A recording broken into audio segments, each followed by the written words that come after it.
It's a very nice venue across the street from the White House.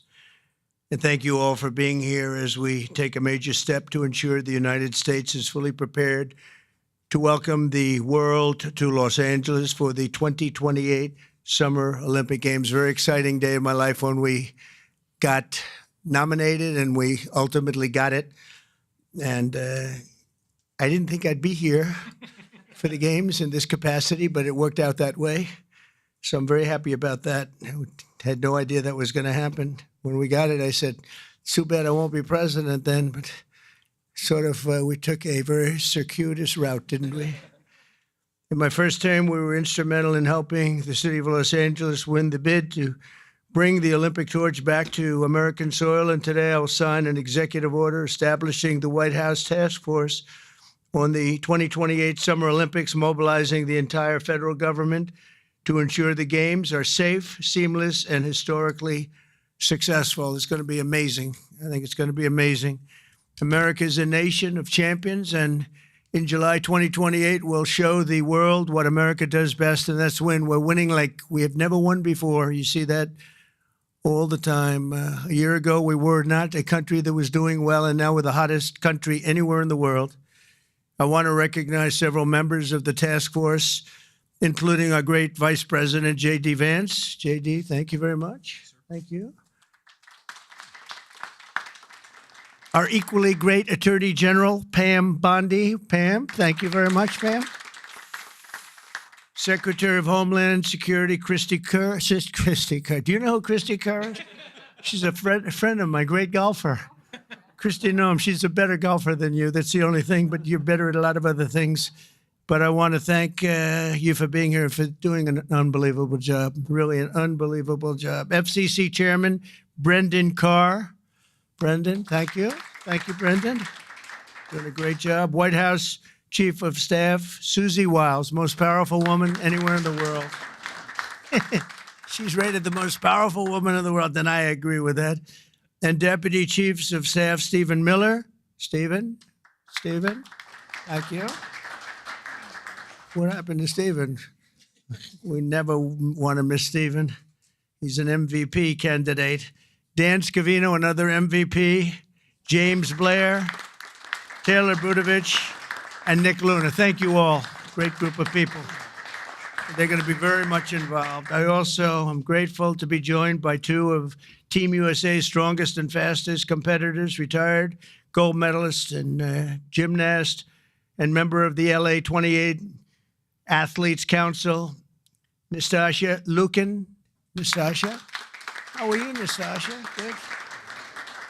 I don't know you, but I've watched you. You're very talented. I would not want to do what you do. This is much easier, believe me. It's incredible what you've done, along with retired gold medal Paralympian swimmer and board member of the U.S. Olympic Committee, Brad Snyder. Brad, thank you very much, Brad. It's a great honor. Thank you. Chairman of the 2028 Olympic Games, Casey Wasserman, a friend of mine for a long time. Casey, thank you very much. Casey, great job. It's going to be amazing. LA's a little bit different place than it was when selected, but we're going to bring it back stronger than ever. I spoke to Casey about that. He said, nope, we're going to make it better than ever. It's going to be something that's going to make it even more important as a Olympic Games. It was an interesting conversation we had as the fires were raging. Is that right? And I appreciated that very much. And CEO Reynold Hoover. Reynold, thank you very much. Thank you very much. Great honor. I also want to welcome the chair of the U.S. Olympic Committee, Gene Sykes. Gene, thank you. Thank you, Gene, very much. And thank him for recently banning men from competing in women's sports. That's a big deal. Thank you very much. It's amazing the way I don't hear any applause for that when everyone feels it. It's a 97, don't worry about it. That's a 97-3. It's not 80-20, it's 97-3. But nobody wants to clap. It's crazy.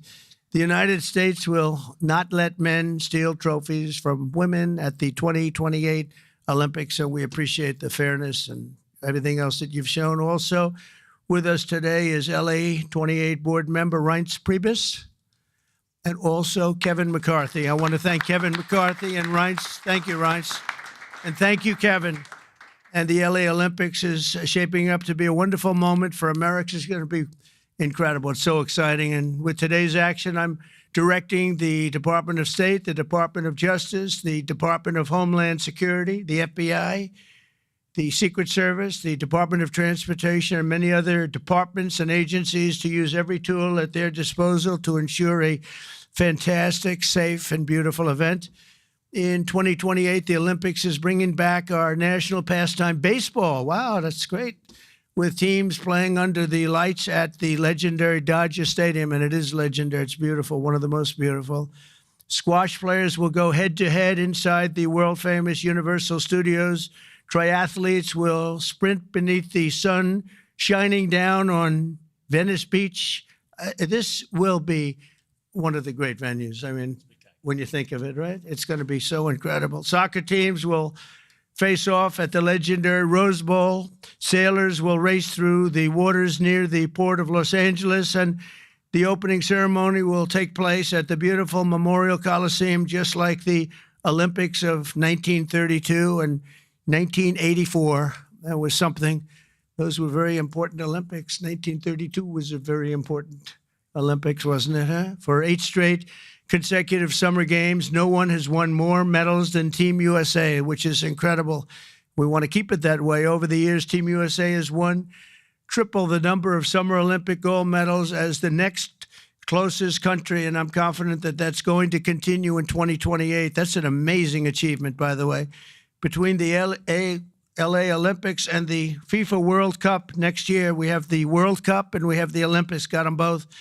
It's a great time to be a sports fan in America. And maybe, I don't want to say most importantly, but it is a celebration of 250 years. We have our 250th anniversary also during the year. And it's going to be between the three of them. I think there'll be no other time that we've ever had in our history like that. So I'd like to ask the LA Olympics Chairman, Casey Wasserman, to say a few words. And I appreciate it very much, Casey. Great job you've done. Thank you very much.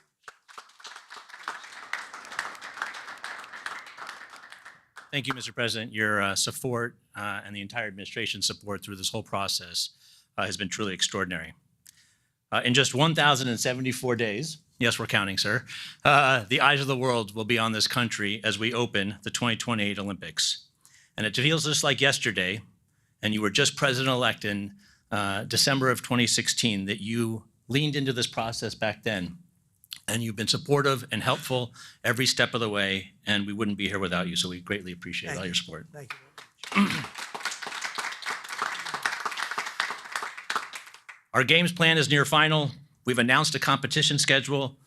Some of the greatest brands in America have stepped up to support these Olympic Games as commercial partners. And now with the creation of this task force, we've unlocked the opportunity to level up our planning and deliver the largest and, yes, greatest games for our nation ever.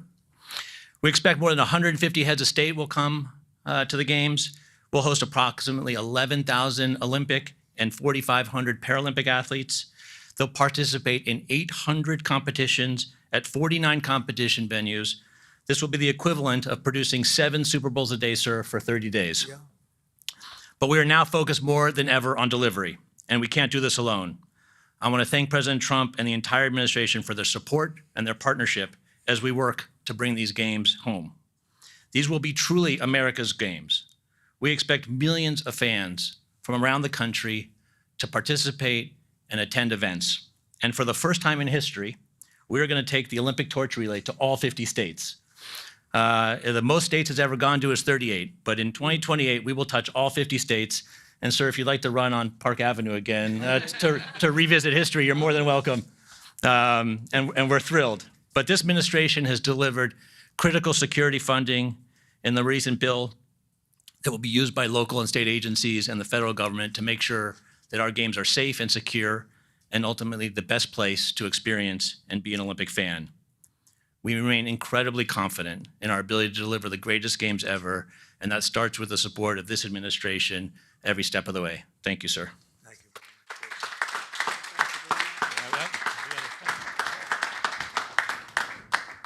So we don't have trophies in the Olympic movement, but as you know, 1984 hosted the Olympics in Los Angeles, right? And someone we admire, President Reagan, both of us. presided over those, and you will preside over our games. So we have for you a full set of the 84 original medals.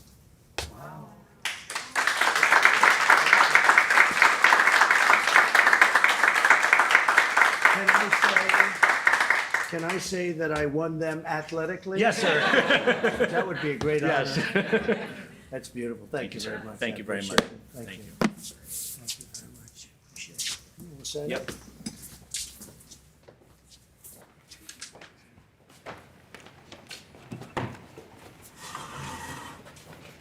Okay, come on around, everybody.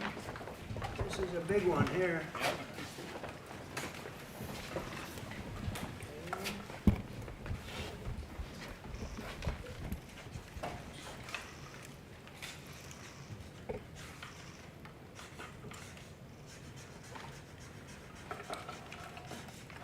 Pam, no auto pen.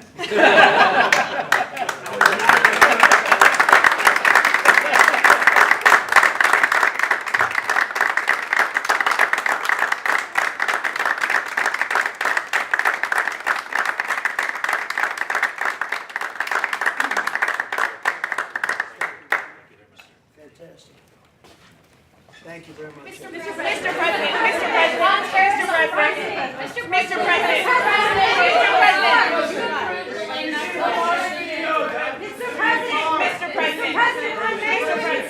on many women's shorts, will the Department of Justice, Mr. President, will the Department of Justice press charges against any men that are posing as women? Excuse me, no, he called on me. Go ahead, please. Thank you, Mr. President. Do you still plan to follow through on your threat to impose 100% tariffs on all countries that purchase Russian energy, including China? Well, I never said a percentage, but we'll be doing quite a bit of that. We'll see what happens over the next fairly short period of time. But we'll see what happens. Yep. You know, they have a meeting tomorrow. We have a meeting with Russia tomorrow. We're going to see what happens. We'll make that determination at that time. Yeah, please go ahead. Thank you, Mr. President. Thank you for calling me. Thank you, Mr. President. On Ukraine, President Zelensky just signed a law allowing for citizens age 60 and above to serve in the military. We've seen dozens of videos of young men being hauled into vans and dragged to the front lines against their will. And we've even seen videos of a young man with Down syndrome serving on the front line. You, when you campaigned, you said you wanted to see the people stop dying. A lot of people admired that statement. Now the people dying are elderly, mentally handicapped, and conscripts.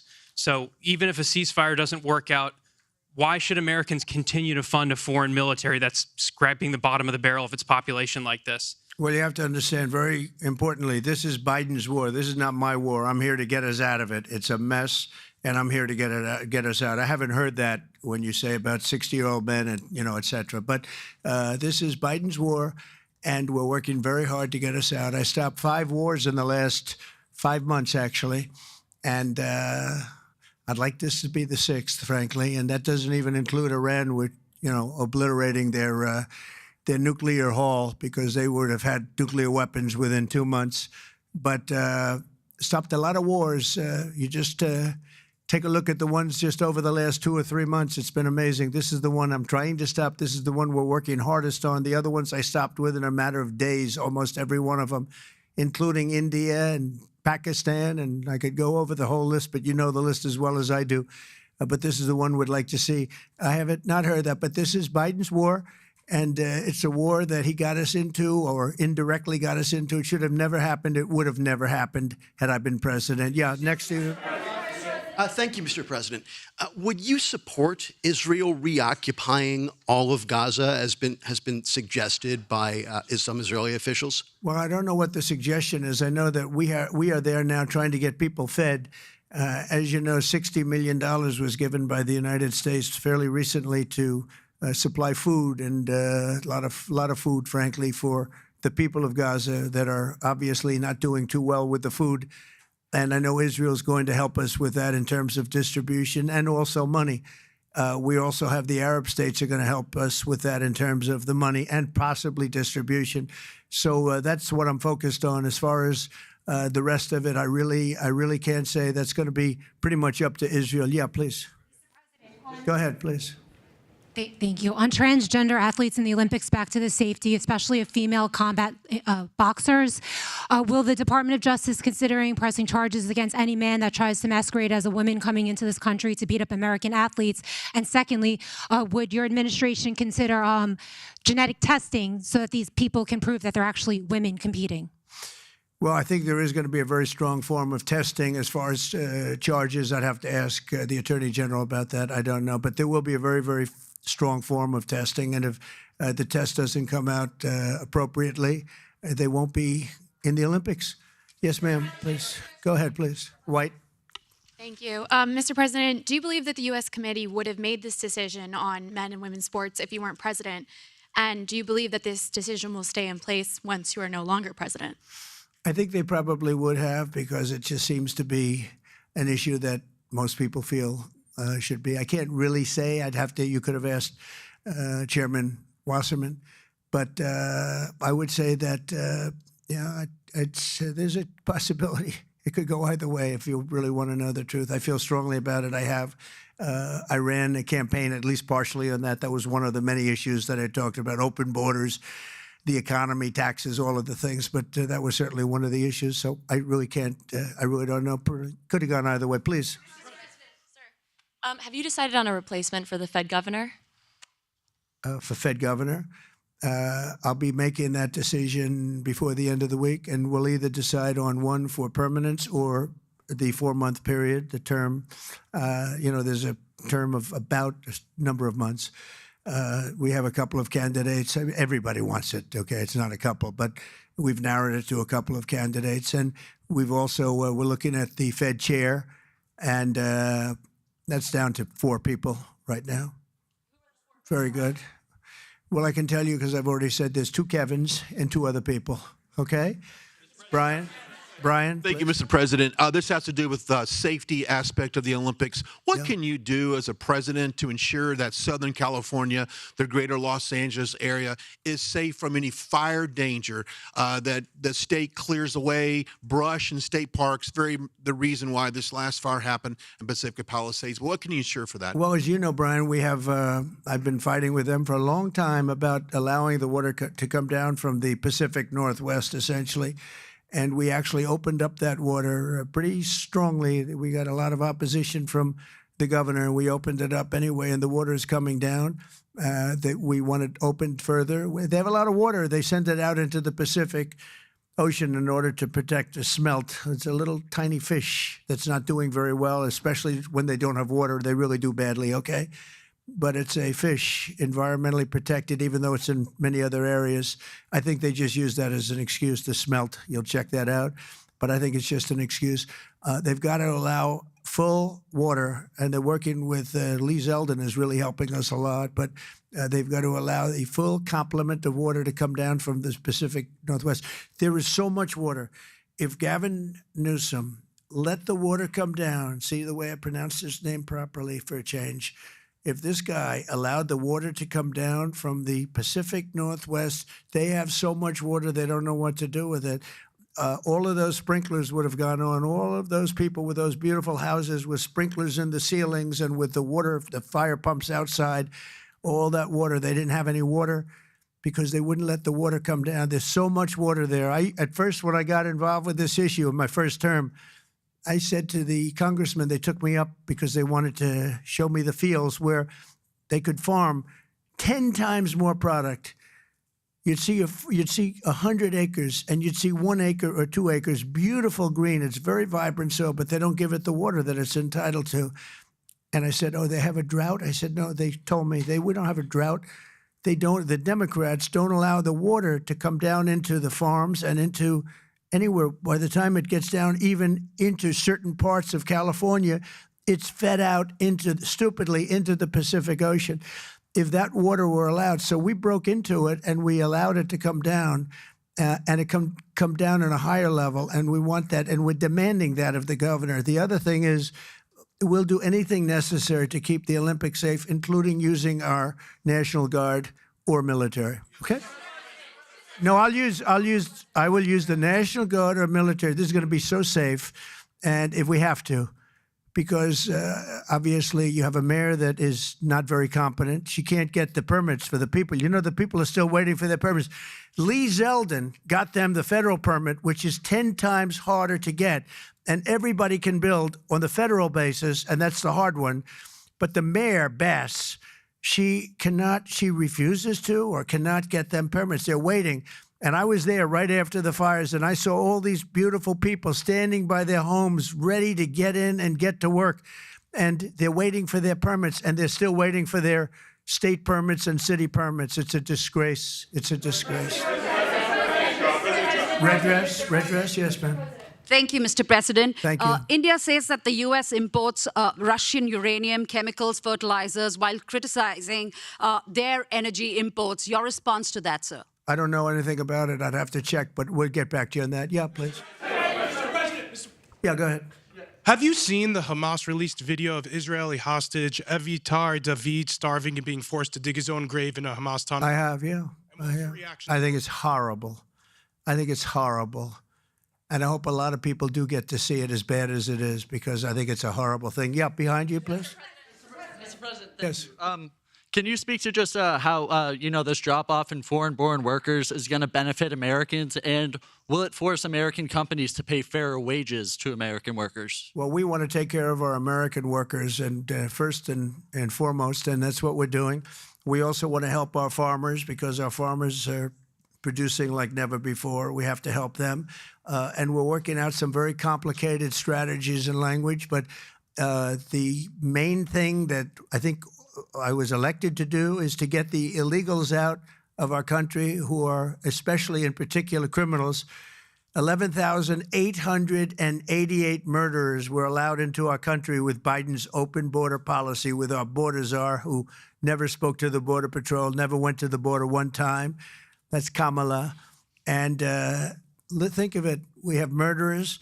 We have people coming in from all countries all over the world, from prisons in the Congo and Africa, from prisons all over South America, all over rough parts of Europe, all over Asia. They're pouring into our country. Not anymore. So we just announced we had our third consecutive month where we were rated 0 people. And these are, frankly, very liberal people that make up these charts. So I don't know what's wrong with them. They seem to not be doing their job for the Democrats. But I'm honored by the fact that they say it. We're very tough on the border, and people can come into our country, but they have to come in legally. So I think that we've done an amazing job, actually. But we have to get the criminals out of our country: murderers, drug dealers, gang members. They emptied prisons into our country. It's one of the reasons, I think, even beyond the economy, it's one of the reasons I got elected. It's really maybe the number one. I was between the economy and that. But, as I said before, our nation is doing really well, but we have to get these really bad people. They should have never been allowed in our country. Open border policy is for fools. We're the only country in the world with an open borders policy, but we don't have that anymore. We had 0 now for 3 months in a row. Peter? Thank you very much, President Trump. Nice to see you got off the roof all right. Yeah. You said this morning that you probably won't be running for a third term. This weekend, Secretary of State Rubio said that he thought J.D. Vance would be a great nominee. You could clear the entire Republican field right now. Do you agree that the heir apparent to MAGA is J.D. Vance? Well, I think most likely, in all fairness, he's the vice president. I think Marco is also somebody that maybe would get together with J.D. in some form. I also think we have incredible people, some of the people on the stage right here. So it's too early, obviously, to talk about it, but certainly he's doing a great job, and he would be probably favored at this point. And on Texas, if Texas redrawing their congressional map would get you 5 safe red seats, means that California, New York, Illinois, and Maryland are all going to redraw their maps to add safe. Well, they'll do it anyway. Is it worth it? Yeah, they'll do it anyway. Why? If we stop over there, they would have done it anyway.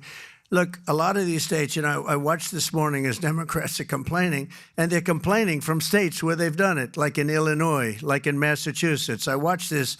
lunatic, Pocahontas. She's a total lunatic. I don't know what she's on. She's all jumping up and down like I've never seen anything like it, talking about supporting the communist mayor. And he's not a socialist. He's a communist, okay? This is not a socialist man. This is a communist. If you look at any of his policies and go back 6 months, you don't even have to go back further than that. So they want to put a communist in New York. Now, the good news is we have a lot of power over that because we're the ones with the money. We send the money. We don't send the money. It's up to the White House, a lot of power in the White House. But when I watched her jumping up and down talking about that and supporting the communists, but if you look at what's going on with the redistricting or whatever you want to call it, the Democrats have done it long before we started. They've done it all over the place. They did it in New York. They did it in a lot of different states. But in Massachusetts, so somebody used this as an example today. I was interviewed this morning, and they said, you know, it's pretty unfair. Trump got 40%. I'm not proud of that, but I think I probably got more, but that's okay. I got 40% in Massachusetts, and yet they have 100% of the vote in terms of Congress. So there's no Republican, there's no anything. So we should have 40%. You know why? They redistricted, and they've done it all over the place. And they've done it in California, by the way. Before this, they've done it in California. So we'll see what happens. We have a wonderful governor in Texas. He feels strongly about it. It's going to be up to him. I think there's tremendous support for it. And, you know, we've watched the Democrats destroy our country in 4 years. They've destroyed, between their open borders that we talked about, transgender for everybody, all of the horrible things that they've done, high taxes, horrible medical provision for people. We've watched them destroy our country for 4 years, and people don't want that. And people in Texas, as you saw, I got the highest vote in the history of Texas. I love Texas. Texas likes me, obviously. But I got the highest vote, and that was checked out on the show. Did you see that, where they checked it out? They said he actually did get the highest vote in the history of Texas, which disappointed them. They were very disappointed to hear that. But Texas is a place that's done very well with a free enterprise kind of an attitude, with the exact opposite of what's happening in New York with a communist mayor. And they know what they're doing, and they're doing the right thing. Yeah. Two questions for you. Mr. President, thank you. Texas Senator John Cornyn is asking for your help to force Democrats back to the state and hold them accountable. Do you want the federal government and the FBI to help locate and arrest these Texas Democrats who have left the state? Well, I think they've abandoned the state. Nobody's seen anything like it, even though they've done it twice before. And in a certain way, it almost looks like they've abandoned the state. It looks very bad. Yeah, go ahead, please. Should the FBI get involved? Should the FBI get involved? Well, they may have to. They may have to. No, I know they want them back. Not only the Attorney General, the governor wants them back. If you look, I mean, the governor of Texas is demanding they come back. So a lot of people are demanding they come back. You can't just sit it out. You have to go back. You have to fight it out. That's what elections are all about. Yeah, please. Thank you so much, President Trump. Two questions for you. One, were you aware of and did you personally approve the prison transfer for Ghislaine Maxwell that your Justice Department? I didn't know about it at all. No, I read about it just like you did. And do you believe that she is? It's not a very uncommon thing. Do you believe that she's credible to be listening to? Your Deputy Attorney General sat down with her recently. Well, let me tell you, he's a very talented man. His name is Todd Blanche. He's a very legitimate person, very high, just a very highly thought of person, respected by everybody. And I didn't talk to him about it, but I will tell you that whatever he asked would be totally appropriate, and it's not an uncommon thing to do that. And I think he probably wants to make sure that, people that should not be involved or aren't involved are not hurt by something that would be very, very unfortunate, very unfair to a lot of people. But I will say this, Todd Blanche is one of the most highly respected people you'll ever meet. So I know this. I didn't discuss it with him, but anything he talked about with her, or the fact that he did that, not unusual, number one, and most importantly is something that would be totally above board. Please. Yeah, please, go ahead. Thanks, Mr. President. Mr. President, how much more would you like DOGE to cut from the federal government? Well, it's not so much DOGE anymore. And by the way, I have to say that somebody from DOGE was very badly hurt last night. You saw that. A young man who was beat up by a bunch of thugs in D.C. And either they're going to straighten their act out, in the terms of government and in terms of protection, or we're going to have to federalize and run it the way it's supposed to be run. But it's not a question of DOGE. We have great people, secretaries and all, working with DOGE and cutting with I said with a scalpel as opposed with an axe. They're cutting with a fine-tooth comb, and they're getting rid of people that aren't doing their job, or bad people, or bad things, bad policy, et cetera, et cetera. And I think we've been very successful in that. And there's more cutting to do, but there's also more getting. We want smart people in government. Our country is doing great. I think we are doing probably, maybe in many ways, better than we've ever done before. You know, we're taking in trillions, not billions, trillions and trillions of dollars from other countries who for years took advantage of us. They took advantage of the United States like we were children, and that's not happening anymore. Now they're paying a lot of money, and they're paying hundreds of billions of dollars. Individual countries paying hundreds of billions of dollars. You're seeing what everybody else is seeing. And we have a lot of things we can do. You know, one of the questions asked of me this morning is, are you going to make a dividend to the people? And the purpose of what I'm doing is primarily to pay down debt, which will happen in very large quantity. But I think there's also a possibility that we're taking in so much money that we may very well make a dividend to the people of America. Thank you all very much. Thank you. Thank you very much. Thank you.